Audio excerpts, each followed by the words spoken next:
ಎಲ್ಲರಿಗೂ ನಮಸ್ಕಾರ ವೀಕ್ಷಕರೇ. ಇದೇ ಒಂದು ವಿಶೇಷವಾಗಿರುವ ಜುಲೈ 29ನೇ ತಾರೀಕು ಶಕ್ತಿಶಾಲಿಯಾಗಿರ್ತಕ್ಕಂಥ ವಿಶೇಷವಾಗಿರುವ ಗುರು ಪೌರ್ಣಿಮೆ. ಈ ಒಂದು ಗುರು ಪೌರ್ಣಿಮೆಯಿಂದ ಈ 5 ರಾಶಿಯವರಿಗೆ ಭಾರಿ ಅದೃಷ್ಟ, ಸಕಲ ಇಷ್ಟಾರ್ಥಗಳು ನೆರವೇರುವಂತಹ ಸಮಯ ಶುರುವಾಗುತ್ತದೆ. ನಿಮ್ಮ ಕನಸುಗಳು ನನಸಾಗುತ್ತದೆ. ನಿಮ್ಮ ಜೀವನದಲ್ಲಿ ಅದ್ಭುತವಾದ ಬದಲಾವಣೆ, ಪರಿವರ್ತನೆ ಸಿಗ್ತಾ ಹೋಗುತ್ತೆ. ಕಾಲಿಟ್ಟ ಕಡೆಯೆಲ್ಲ ಯಶಸ್ಸು, ಮಣ್ಣು ಮುಟ್ಟಿದರೂ ಚಿನ್ನವಾಗುವಂತಹ ವಿಶೇಷವಾದ ಸಮಯ. ಈ ಸಂದರ್ಭದಲ್ಲಿ ಇರ್ತಕ್ಕಂಥ ಪ್ರತಿಯೊಂದು ಕಷ್ಟಗಳು ಪರಿಹಾರವಾಗುತ್ತೆ. ನಿಮ್ಮ ಜೀವನದಲ್ಲಿ ಇನ್ನು ಮುಂದೆ ಎಲ್ಲ ಅದೃಷ್ಟ ತೆರೆದುಕೊಳ್ಳುತ್ತದೆ. ಹೌದು ಸ್ನೇಹಿತರೆ, ನಿಮ್ಮ ಅದ್ಭುತವಾದ ಬದಲಾವಣೆಗೆ ನಿಮ್ಮನ್ನು ನೀವು ಸಿದ್ಧ ಮಾಡಿಕೊಳ್ಳೋಕೆ ಈ ದಿನಗಳಲ್ಲಿ ನಿಮಗೆ ಸಹಾಯವಾಗುತ್ತದೆ. ಏಕೆಂದರೆ ವಿಶೇಷವಾಗಿ ಗ್ರಹಗಳ ಬದಲಾವಣೆ ನಿಮ್ಮ ಜೀವನದ ಮೇಲೆ ನಿಂತಿದ್ದಂತಹ ಕೆಲಸದಲ್ಲಿ ವೇಗವನ್ನು ಪಡೆದುಕೊಳ್ಳುತ್ತದೆ. ಅದೃಷ್ಟದ ಬಾಗಿಲು ತೆರೆದುಕೊಳ್ಳುತ್ತದೆ. ಕಾಲಿಟ್ಟ ಕಡೆಯೆಲ್ಲ ಯಶಸ್ಸು, ಗೌರವ ಮತ್ತು ಅದೃಷ್ಟ, ಸಂಪತ್ತು ಇದೆಲ್ಲವೂ ಕೂಡ ನಿಮ್ಮನ್ನು ಹುಡುಕಿಕೊಂಡು ಬರುವಂತಹ ಸಾಧ್ಯತೆ ಇದೆ. ಹಣದ ಸುರಿಮಳೆ ಸುರಿಯುತ್ತದೆ. ನೀವು ಕೈ ಹಾಕುವಂತಹ ಪ್ರತಿಯೊಂದು ಕೆಲಸದಲ್ಲಿ ಅದೃಷ್ಟ ಸಂಪೂರ್ಣವಾಗಿ ಬೆಂಬಲವನ್ನು ಕೊಡುತ್ತದೆ.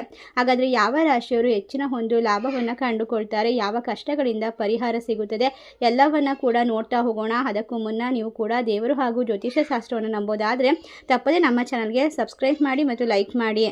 ಹೌದು ಸ್ನೇಹಿತರೆ, 2026 ಜುಲೈ 29ನೇ ತಾರೀಕು ಬುಧವಾರ ಶ್ರೀ ಪರಾಭವ ನಾಮ ಸಂವತ್ಸರ ಶುಕ್ಲ ಪಕ್ಷದಲ್ಲಿ ಬರ್ತಕ್ಕಂಥ ಈ ಒಂದು ಶಕ್ತಿಶಾಲಿ ಹುಣ್ಣಿಮೆ ಅತ್ಯಂತ ವಿಶೇಷವಾಗಿದ್ದು ಜ್ಯೋತಿಷ್ಯ ಶಾಸ್ತ್ರದಲ್ಲಿ ನಿಮ್ಮ ಜೀವನವನ್ನು ಬದಲಾಯಿಸುತ್ತದೆ ಎಂದು ತಿಳಿಸಲಾಗಿದೆ.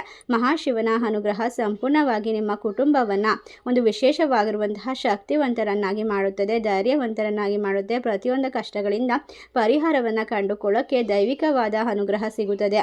ಮುಟ್ಟಿದ್ದೆಲ್ಲ ಚಿನ್ನವಾಗಿ ಬಾಳು ಬಂಗಾರ ವಾಗುವಂತಹ ಸಮಯ ಶುರುವಾಗುತ್ತದೆ. ಒಟ್ಟಾರೆಯಾಗಿ ಇಷ್ಟೆಲ್ಲ ಅದೃಷ್ಟ ಲಾಭವನ್ನು ಕಂಡುಕೊಳ್ತಕ್ಕಂಥ 5 ರಾಶಿಯಲ್ಲಿರ್ತಕ್ಕಂಥವರಿಗೆ ಅದೃಷ್ಟದ ಸಂಪೂರ್ಣವಾದ ಬೆಂಬಲವನ್ನು ಕಂಡುಕೊಂಡು ಈ ಒಂದು ವಿಶೇಷವಾಗಿರುವ ಗುರು ಪೌರ್ಣಿಮೆಯ ದಿನದಿಂದ ಆಯುಷ್ಮಾನ್ ಯೋಗ ಆತ್ಮವಿಶ್ವಾಸವನ್ನು ಹೆಚ್ಚಿಸುತ್ತದೆ. ನೀವು ಕಾಲಿಟ್ಟ ಕಡೆಯೆಲ್ಲ ಯಶಸ್ಸಿನ ಬಾಗಿಲು ತೆರೆದುಕೊಳ್ಳುತ್ತದೆ ಮತ್ತು ಅದ್ಭುತವಾದ ಚಲನೆಯನ್ನು ಪಡೆದುಕೊಳ್ಳುವ ಅವಕಾಶ ಕಂಡುಬರುತ್ತದೆ. ನಿಮ್ಮ ಉದ್ಯೋಗದಲ್ಲಿ ಮೇಲಾಧಿಕಾರಿಗಳ ಮೆಚ್ಚುಗೆ ಸಿಗಬಹುದು. ಹೌದು ಸ್ನೇಹಿತರೆ, ಉತ್ತಮವಾದ ಪದವಿ ಸಿಗುತ್ತದೆ. ವೇಗದಲ್ಲಿ ವೇತನದಲ್ಲಿ ಹೆಚ್ಚಳ ಸಿಗುತ್ತದೆ. ನಿಮ್ಮ ಕಷ್ಟಗಳು ದೂರವಾಗುತ್ತೆ. ಅನುಕೂಲಕರವಾದ ಸಮಯ ಶುರುವಾಗುತ್ತೆ. ವ್ಯಾಪಾರಿಗಳಿಗೆ ಹೊಸ ಗ್ರಾಹಕರು, ಹೊಸ ಒಪ್ಪಂದಗಳು ಮತ್ತು ಲಾಭದಾಯಕ ಅವಕಾಶ ದೊರೆಯುತ್ತದೆ. ಹೂಡಿಕೆ ಮಾಡುವಾಗ ಸೂಕ್ತವಾಗಿ ಪರಿಶೀಲಿಸಿ ಮಾಡಿದರೆ ನೀವು ಅದ್ಭುತವಾದ ಪರಿವರ್ತನೆಯನ್ನು ಕಂಡುಕೊಳ್ಬಹುದು. ಉತ್ತಮವಾದ ಫಲ ಸಿಗುವ ಸಾಧ್ಯತೆ ಇದೆ. ಹಣಕಾಸಿನ ವಿಚಾರದಲ್ಲಿ ಸಾಲದ ಒತ್ತಡ ಕಡಿಮೆ ಆಗಬಹುದು. ಒಟ್ಟಾರೆಯಾಗಿ ಸ್ನೇಹಿತರೆ, ಹೊಸ ಆದಾಯದ ಮೂಲಗಳು ತೆರೆದುಕೊಳ್ಳುತ್ತೆ. ಕುಟುಂಬದಲ್ಲಿ ಸಂತೋಷದ ವಾತಾವರಣ ಸೃಷ್ಟಿಯಾಗುತ್ತೆ. ನಿಮ್ಮ ಮಧ್ಯ ಇರ್ತಕ್ಕಂಥ ಭಿನ್ನಾಭಿಪ್ರಾಯಗಳು ದೂರವಾಗುತ್ತೆ. ಸಂಬಂಧದಲ್ಲಿ ಉತ್ತಮ ಬೆಳವಣಿಗೆ ಅವಕಾಶ ಸಿಗಬಹುದು. ವಿವಾಹ ಯೋಗ ಎಲ್ಲ ಕೂಡ ನಿಮ್ಮ ಜೀವನದಲ್ಲಿ ಅತ್ಯಂತ ಶುಭ ಮಾತುಕತೆ ನಡೆಯುವ ಸಾಧ್ಯತೆ ಇರೋದ್ರಿಂದ ದಾಂಪತ್ಯ ಜೀವನದಲ್ಲಿ ಪರಸ್ಪರ ಅರ್ಥ ಮಾಡಿಕೊಳ್ಳುವಿಕೆ ಈ ಸಮಯ ನಿಮ್ಮದಾಗುತ್ತೆ ಮತ್ತು ಧ್ಯಾನದಿಂದ ಇನ್ನಷ್ಟು ಉತ್ಸಾಹವನ್ನು ಅನುಭವಿಸಬಹುದು. ದಾನ ಧರ್ಮ ಮಾಡಿದರೆ ಶುಭ ಫಲ ಹೆಚ್ಚಾಗುತ್ತದೆ ಎಂಬ ನಂಬಿಕೆ ಇದೆ. ಅದೇ ರೀತಿಯ ದೊಡ್ಡ ಶಕ್ತಿ ಧೈರ್ಯದಿಂದ ಮುಂದುವರೆದರೆ ಯಶಸ್ಸು ನಿಮ್ಮ ಜೀವನದಲ್ಲಿ ಬಂದೇ ಬರುತ್ತದೆ. 2026 ಜುಲೈ 29 ಆಷಾಢ ಮಾಸದ ಗುರು ಪೌರ್ಣಿಮೆಯ ದಿನದಲ್ಲಿ ನಿಮ್ಮ ಜೀವನದಲ್ಲಿ ಅದ್ಭುತವಾದ ಅನುಕೂಲಕರವಾದ ಸಮಯ ಶುರುವಾಗ್ತಾ ಇರೋದ್ರಿಂದ ನಿಮ್ಮ ಮನಸ್ಸನ್ನು ಶುದ್ಧವಾಗಿಟ್ಕೊಂಡು ನೀವು ಮಾಡುವಂತಹ ಕೆಲಸದಲ್ಲಿ ಶ್ರದ್ಧೆ ಭಕ್ತಿಯಿಂದ ಮಾಡಿದರೆ ಹೊಸ ಅವಕಾಶಗಳು ತೆರೆದುಕೊಳ್ಳುವ ಸಾಧ್ಯತೆ ಜಾಸ್ತಿ ಇದೆ. ಉದ್ಯೋಗ ಕ್ಷೇತ್ರದಲ್ಲಿ ನಿಮ್ಮ ಪ್ರತಿಭೆಗೆ ತಕ್ಕಂಥ ಒಂದು ಪುರಸ್ಕಾರ, ಅವಕಾಶ, ಮನ್ನಣೆ ಸಿಗುತ್ತದೆ. ಹೊಸ ಗುರುತಿಸುವಿಕೆ ನಿಮ್ಮನ್ನು ಉತ್ತಮವಾದ ಸ್ಥಿತಿಗೆ ಕರೆದುಕೊಂಡು ಹೋಗ್ಬೋದು. ಆಫೀಸ್ ಕೆಲಸದಲ್ಲಿ ನಿಮಗೆ ಬಡ್ತಿ ಹೆಚ್ಚಳವಾಗುತ್ತೆ. ಹೊಸದಾದ ಆದಾಯ ವೃದ್ಧಿಯಾಗುತ್ತದೆ. ಹಣಕಾಸಿನ ದೃಷ್ಟಿಯಿಂದ ಈ ಸಮಯ ಅದ್ಭುತವಾಗಿದೆ. ಹೊಸ ಮನೆ, ಆಸ್ತಿ ಖರೀದಿಗೆ ಸಂಬಂಧಪಟ್ಟಂಥ ಯೋಜನೆಗಳು ಯಶಸ್ವಿಯಾಗುತ್ತದೆ. ಅನಗತ್ಯವಾದ ಖರ್ಚುಗಳು ದೂರವಾಗುತ್ತದೆ. ಈ ಹುಣ್ಣಿಮೆಯಿಂದ ದಾಂಪತ್ಯ ಜೀವನದಲ್ಲಿ ಪ್ರೀತಿ ವಿಶ್ವಾಸ ಜಾಸ್ತಿ ಆಗುತ್ತೆ. ಒಟ್ಟಾರೆಯಾಗಿ ನಿಮ್ಮ ಜೀವನದಲ್ಲಿ ಇನ್ನು ಮುಂದೆ ಮಕ್ಕಳಿಂದ ಕೂಡ ಸಂತೋಷದ ಸುದ್ದಿಯನ್ನು ನಿರೀಕ್ಷೆ ಮಾಡಬಹುದಾಗಿದೆ. ಒಟ್ಟಾರೆ ಸ್ನೇಹಿತರೆ, ನಿಮ್ಮ ಮನಸ್ಸಿನಲ್ಲಿ ಇರ್ತಕ್ಕಂಥ ಗೊಂದಲಗಳು, ಪ್ರಶ್ನೆಗಳು, ನಾನಾ ರೀತಿಯ ಸಮಸ್ಯೆಗಳಿಗೆ ಈ ಸಮಯ ಉತ್ತರ ಸಿಗುತ್ತದೆ. ಸಾಕಷ್ಟು ವಿಶ್ರಾಂತಿಯನ್ನು ಪಡೆದುಕೊಳ್ಳಬಹುದು. ಕುಟುಂಬದೊಂದಿಗೆ ಸಂತೋಷದ ವಾತಾವರಣವನ್ನು ಕಳೆಯಬಹುದು. ನಿಮ್ಮ ಜೀವನದಲ್ಲಿ ಇರ್ತಕ್ಕಂಥ ತೊಂದರೆಗಳು, ಸಮಸ್ಯೆಗಳು ಶಾಶ್ವತವಾಗಿ ಪರಿಹಾರವಾಗುತ್ತದೆ. ಇನ್ನಷ್ಟು ಉತ್ತಮವಾಗಿರುವಂತಹ ಪರಿಸ್ಥಿತಿಯನ್ನು ಬರಮಾಡ್ಕೊಳ್ಳೋಕ್ಕೋಸ್ಕರ ನೀವು ಈ ದಿನದಲ್ಲಿ ಅನ್ನದಾನವನ್ನು ಮಾಡೋದು ತುಂಬಾ ಶ್ರೇಷ್ಠ.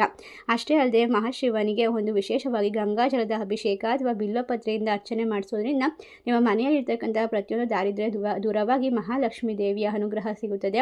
ನಿಮ್ಮ ಮನೆಯಲ್ಲಿ ಸಂಪತ್ತು ವೃದ್ಧಿ ಆಗ್ತಾ ಹೋಗುತ್ತೆ. ಕೆಲಸ ಕಾರ್ಯದಲ್ಲಿ ಯಶಸ್ಸು ಸಿಗುತ್ತದೆ. ಒಟ್ಟಾರೆಯಾಗಿ ರಾಶಿಯವರಿಗೆ ಆರ್ಥಿಕವಾಗಿ ಹಾಗೂ ವೈಯಕ್ತಿಕವಾಗಿ ಲಾಭವನ್ನು ತಂದುಕೊಡ್ತಕ್ಕಂಥ ಈ ಒಂದು ವ್ಯಾಸ ಪೌರ್ಣಿಮೆ ದಿನದಿಂದ ನೀವು ಶುಭ ಫಲ ಅಂತ ಅನ್ಬೋದು. ಈ ರಾಶಿಯವರು ಸೂಕ್ತವಾದ ಪರಿಶ್ರಮಕ್ಕೆ ತಕ್ಕ ಪ್ರತಿಫಲವನ್ನು ಅನುಭವಿಸ್ತಾರೆ. ನಿಮ್ಮ ಮನಸ್ಸು ಸಂತೋಷವಾಗಿರುತ್ತದೆ. ಜೀವನದಲ್ಲಿ ಪ್ರತಿ ಹೆಜ್ಜೆಯಲ್ಲೂ ಕೂಡ ಲಾಭವನ್ನು ಕಂಡುಕೊಳ್ತಕ್ಕಂತಹ ಶುಭ ಸುದ್ದಿಗಳು ಕೇಳಿ ಬರ್ತದೆ.